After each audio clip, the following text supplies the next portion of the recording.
Et comment ça va bien? Comment ça va bien, amis auditeurs, et auditrices? On va faire un nouveau podcast, nouvelle émission. Je vais vous présenter la personne qui va. On va discuter. Il y aura pas. C'est pas une animation. C'est pas une émission où nous allons mettre des chansons, etc. C'est juste une émission de discussion qui peut-être vous permettra de vous sentir mieux, de de répondre à vos questions ou d'avoir d'autres questionnements. Ah, je vais mettre le visage de la personne qui va animer cette émission avec moi. Magnifique visage. Comment ça va, Emna? Bonsoir Cisco, ça va? Ouais, plus près du micro, s'il te plaît. Merci. Ça va très bien, ça va très bien. En fait, c'est une idée, on a discuté par rapport à une autre émission qui aura lieu aussi très bientôt en podcast et sur RK13. Et on s'est dit, ben, tu sais, on faisait ça. Et on discutait parce que on a deux parcours de vie qui sont quand même assez intéressants. Toi, tu as ton parcours. Oui. Qui est ton parcours? À toi? Alors, dans la maladie, moi, j'ai eu... Tu étais malade déjà. Ouais, j'étais malade. Mais avant d'être malade, tu étais quelqu'un. Oui, je suis toujours quelqu'un. Et tu faisais un métier, tout ça. Oui, j'ai un doctorat en sciences. Je me suis spécialisée en cancérologie et je fais de la recherche sur la cancérologie. Ça fait déjà plusieurs années. Je ne dis pas combien pour ne pas deviner mon âge. Mais après l'âge, c'est une question très philosophique chez moi. Ensuite... Après, je te poserai les questions. Hein. Après, je te poserai aussi des questions. Okay. Parce qu'en fait, le principe du podcast, hein, je répète pour nos auditeurs, ceux qui nous regardent aussi, c'est qu'on va discuter ensemble, etc. On va se poser chacun des questions. Oui. Oui, bien sûr. Et toi, alors, ton parcours? Voilà. Hein? Déjà, je déteste parler de moi. Bah, sinon, c'est pas une discussion, ça sera un monologue. Si je parle toute seule. Ben, après, bon, je peux te poser des questions. Oui, bien sûr. Donc, tu dis que tu faisais un doctorat? Ouais. Alors, j'ai un doctorat en sciences. Ouais. Alors, la spécialité que j'ai, c'est la virologie qui aura associée au cancer. Mais j'ai fait beaucoup de cancérologie dans les hôpitaux. C'est quoi la virologie associée? La virologie, c'est les études du virus qui provoqueraient des cancers. D'accord. Ou qui sont associés à des cancers. D'accord. Parce qu'en plus, il y a divers types de cancers. Oui. Oui, oui. Toi, tu m'as dit que j'étais malade. C'est pas dû à un virus. Pas dû à un virus. C'est le cancer? Alors, il y a le cancer le papillomavirus qui causerait le cancer, qui cause le cancer du col de l'utérus. C'est un virus qui est transmis par l'homme, par le sexe masculin. D'accord. Et il y a le cancer du nasopharynx, qui est un cancer qui est associé à EBV. Associé, c'est pas lié directement à EBV. EBV, c'est le Epstein-Barr virus. Et c'est un cancer plutôt qui touche l'Afrique du Nord. Ouais. Et l'Afrique et l'Asie du Sud-Est. D'accord. Beaucoup. Parce que c'est pas que le virus qui est associé. Ouais. Mais il y a beaucoup de facteurs génétiques. Il y a des facteurs alimentaires. Oui. Il y a des facteurs épidémiologiques en quelque sorte. Voilà. Donc ça, c'est le cancer du nasopharynx, le cavum. Cancer virus. Ouais, c'est le cavum qui est lié au virus. Parce qu'en Europe, c'est très rare le cancer du cavum. C'est hyper rare, c'est très rare. Il y a d'autres cancers, mais pas le cavum. Le cavum, c'est l'ORL en fait. C'est la sphère ORL. Ça dépend de la localisation et dans chaque localisation, on dit voilà, cancer ORL, c'est la le général, et après, en fonction, soit la cavité buccale, soit la lèvre, soit enfin, la langue, soit ainsi de suite. Il y a plein. C'est une passion. Hmm. C'est une passion, la recherche. Ah ouais. Ça se voit. Ouais, moi j'adore. J'aime bien parce que ça m'intrigue.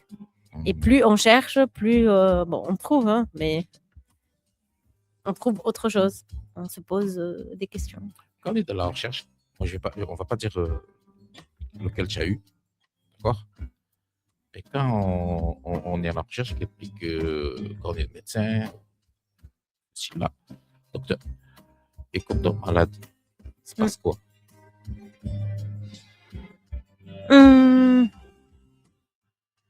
Bah, on change de casquette, tout simplement.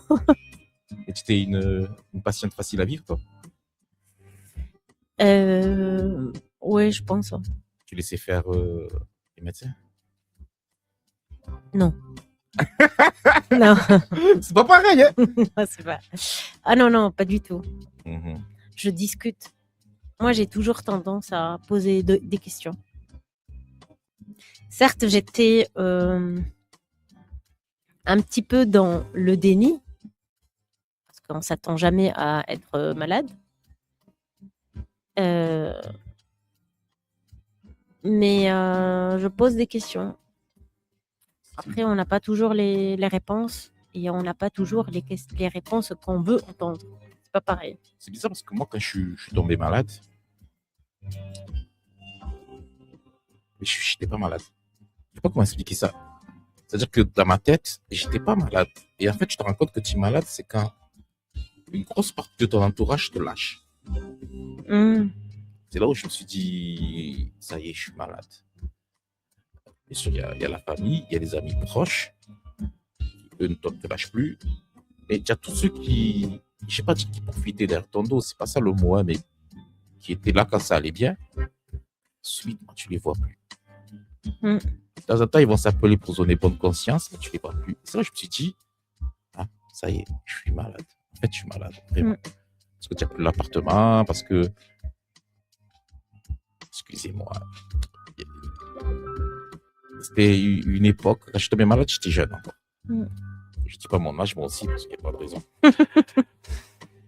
Et bien sûr, on dragouille, on drague, etc. Voilà. Et c'est une période où les gens, les potes vivent avec leurs parents. Là, tu as un pote qui a son appartement. Tu peux me prêter l'appartement parce que tu peux me présenter ta copine et tout. Et quand tu tombes malade, une grosse maladie chronique comme ça, ben tu perds beaucoup de choses. Par exemple, tu te retrouves à ne plus travailler. Donc, une réduction de salaire. Donc, tu rends ton appartement. Donc, tu retournes vivre chez tes parents, chez ta mère, des trucs et tout. Et tous ces trucs-là, tu n'as plus. Tu es content de retourner chez ta mère, fait, plus ou moins. Parce que ça, on en reparlera un jour. Tu es content de retourner chez ta mère, mais c'est plus pareil. Parce qu'elle cache la toute ta liberté. Et là, tu te rends compte que il y a de moins en moins de visites, de moins en moins de gens, il y a de moins en moins de. Tu vois, il n'y a plus les moments où tu discutais avec tes amis. Il y en a qui restent, attention. Hein. Il y en a qui restent et je les saluerai tout le temps. Hein. Et c'est là où tu te rends compte que tu es malade. Ouais. Après, j'ai peut-être j'ai un avis sur ça parce que les personnes ne vont pas des fois oser appeler pour dire comment ça va ou déjà tu es malade, quelle est la formule pour l'accompagner? On n'a pas un mot d'emploi pour parler à quelqu'un de malade. Il est malade, mais qu'est-ce qu'on va lui dire? Peut-être ça va, peut-être c'est mal déplacé. Ou d'autres n'osent pas appeler parce que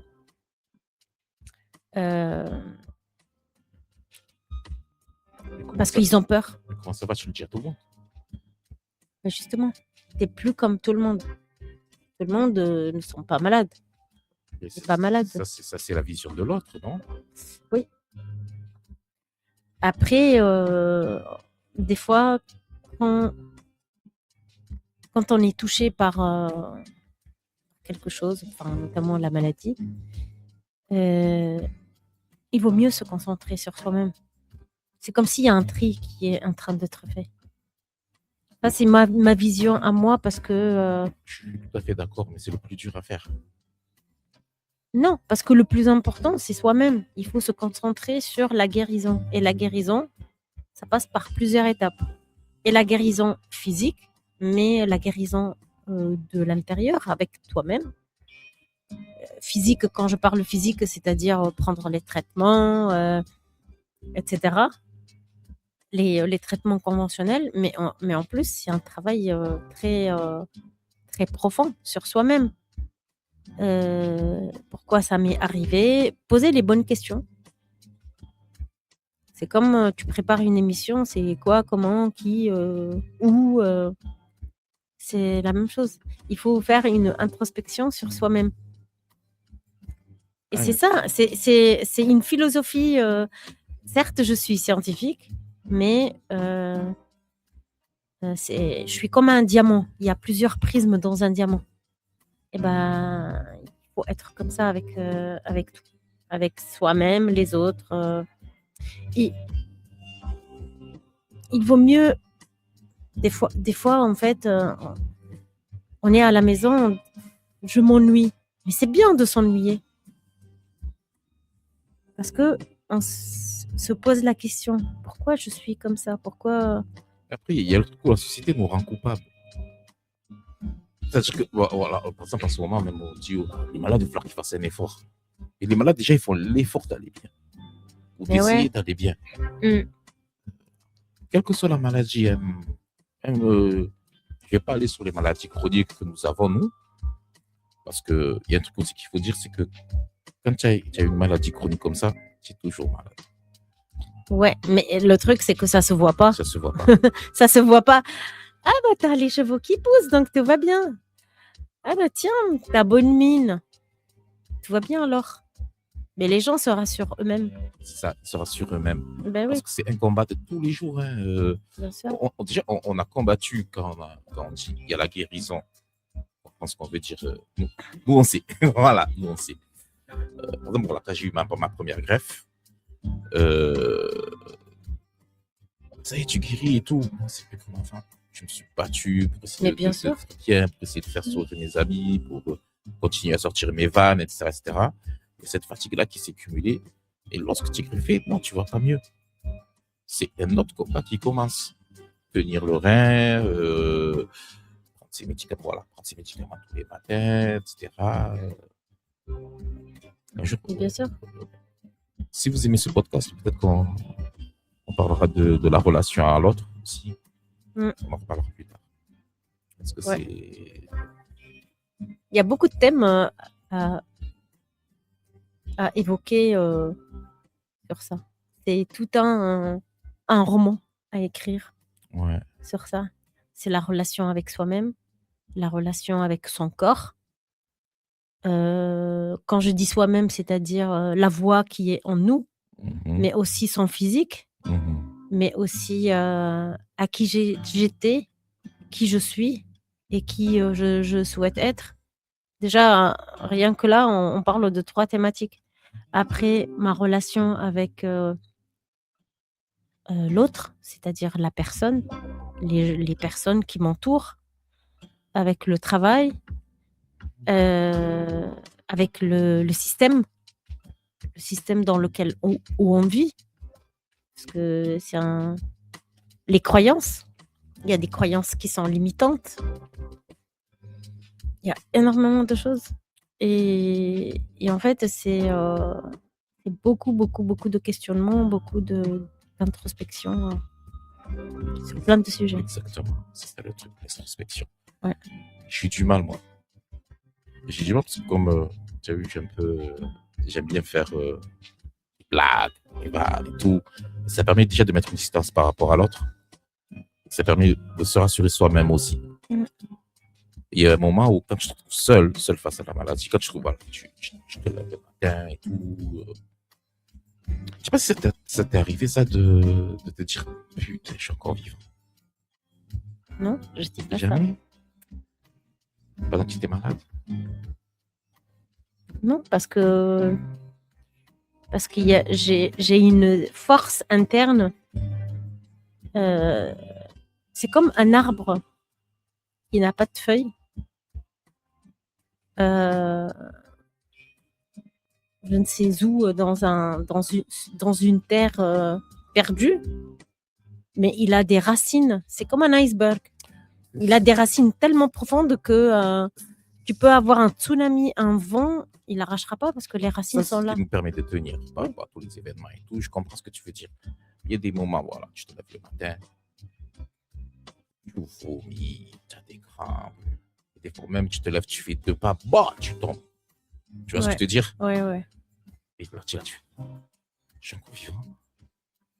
Et après, tu te relèves, hein. Attention, hein. Il y a aussi la foi qui joue aussi le truc, tu vois. Heureusement. Moi, ça joue beaucoup la foi. Mais il y a des moments où tu sais pas où aller puiser cette force. J'appuie sur toi. Ma force? Je me suis pas posé la question. Mais j'y tiens parce que c'est de l'ancrage, c'est la foi, je pense aussi. La foi. Et oui. Je parle beaucoup en silence, on va dire. J'écris. T'écris? Ouais. T'écris quoi? D'ailleurs, j'ai mon cahier avec moi là. J'écris tout ce que j'ai senti, tout ce que je sens, tout ce qui va pas la plupart du temps. Et après, j'ai un autre cahier où j'écris la gratitude. J'ai plein de cahiers à thème. Moi, c'est la blagoune. Je blague sur ma maladie. Il y en a, voilà, comment. Beaucoup, ils me disent qu'il faut écrire. J'arrive pas à écrire sur la maladie parce que je pense que ça va mettre un protocole. Ouais, ou ça va me ramener une mélancolie que je veux pas. Ça, c'est dans ma tête, hein. Donc, je blague tout le temps. Mais il vaut mieux se lancer pour voir. J'ai pas envie pour ça. Ouais, il faut s'écouter alors. Il vaut mieux s'écouter. Là, tu fais les émissions. Ouais, les émissions, ça m'aide beaucoup. Ça t'aide. Peut-être t'es plus. On n'est pas tous pareils. Il y a des gens qui sont plus dans l'écriture, d'autres dans le fait de verbaliser, d'autres sont dans l'action. Chacun sa façon de. Ça reste un art propre à soi. Et le cliché de la famille, c'est un cliché ou c'est réel? Quand il y a une famille, ça aide. Moi, ça m'a aidé. Notamment après, mes frères. Oui, c'est vrai, les parents, les frères et sœurs, oui. Mais il y a un côté, voilà, le truc où... Envahissant? Non, où je peux leur en vouloir. Mais c'est pas leur faute. Voilà, les valides, c'est pas leur faute s'ils savent pas. Mais des fois, j'ai envie de leur dire, imaginez quand vous avez la grippe, comment vous vous sentez faible et tout. Faites ça fois 365. Voilà notre état. En tout cas, le mien d'état. Oui. Ça fois 365. Et les injections de non, il faut que ça aille mieux, mais non. La pire phrase. Ne te plains pas, il y en a qui ont pire. Quand tu as un peu d'empathie, c'est encore pire. Bien sûr. Ça, ce que je dis, ça console pas. Oui, ça fait culpabiliser. Or, je veux dire, c'est. On sait très bien qu'il y a pire dans tout. Mais la douleur, elle est propre à chacun. Et il faut toujours être dans la compassion parce que du moment où on est touché par cette douleur ou cette maladie ou peu importe, c'est qu'on peut supporter. Certes, on est fort et on est mis à l'épreuve Et de toute façon, l'autre en face de nous ne va jamais comprendre parce qu'il n'est jamais passé par là. Déjà, on va les mettre à l'épreuve s'ils ont une grippe ou comment ils vont la supporter. Ce que je déteste, c'est qu'on me dit, je te plains. Non, je ne veux pas. Je parle de mon état et tout. Je ne veux pas être plaint. Je parle d'être plaint et tout. La vie, déjà, j'ai rien à foutre. Sauf qu'on me dit des compliments. Mais, mais le truc, c'est pas être plaint et tout. Par exemple, je sais pas si ça t'arrive. Des fois, on te dit de sortir. C'est pas que tu es malade, c'est pas que tu as une grippe, c'est juste ton corps n'y arrive pas, tu es fatigué. Mais tu as honte de dire je me sens pas parce que ma maladie prend le dessus à cet instant précis. Donc tu vas te forcer à sortir et tout. Derrière, il y a une conséquence, tu es encore plus fatigué. Ben oui. Tu vois. C'est compliqué de parler et de faire comprendre ça aux autres. Tout à l'heure, et d'ailleurs, c'est comme ça, tu as dit ah oui, c'est un sujet de podcast. Soi-même, écrire un mode d'emploi à soi-même. Moi, je fonctionne comme ça. C'est un cadre. C'est un cadre et la personne qui va prendre ton livre de mode d'emploi, il va savoir comment tu fonctionnes, par exemple, et savoir ses limites. Parce que quand il dépasse ses limites, c'est le début de tes limites à toi. Mais toi, tu as l'air d'être quelqu'un de disponible. Tu as l'air d'être quelqu'un de disponible. C'est-à-dire que j'ai l'impression, ce que je connais, ce que je vois, on va te dire, viens, on fait ça, tu vas venir faire. Malgré ton état. Tu vois ce que je veux te dire? Ouais.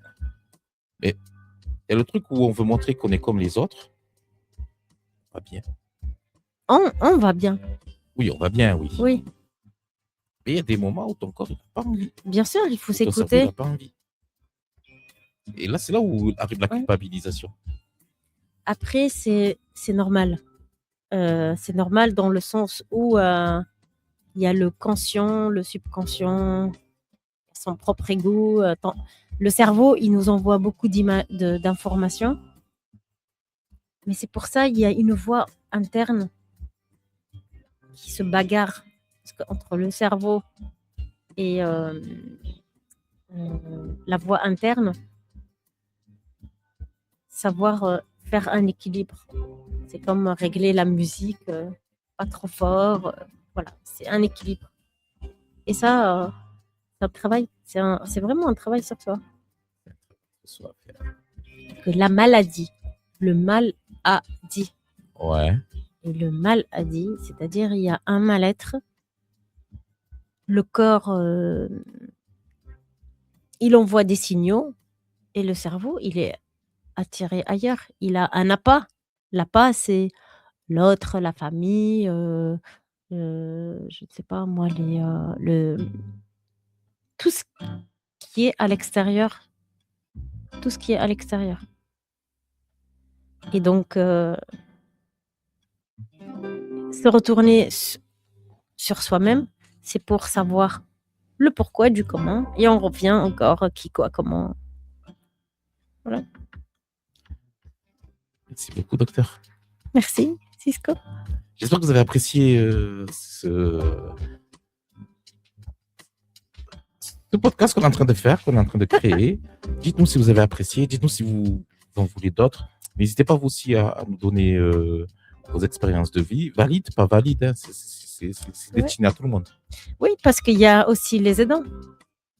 Les aidants vivent des fois mal. C'est pour ça ils parlent aussi de façon des fois un peu déplacée. Ils essayent de... Mais ils ont leur mal-être aussi. On va en parler peut-être la prochaine. Ouais, avec plaisir. Merci. À très bientôt. À très bientôt.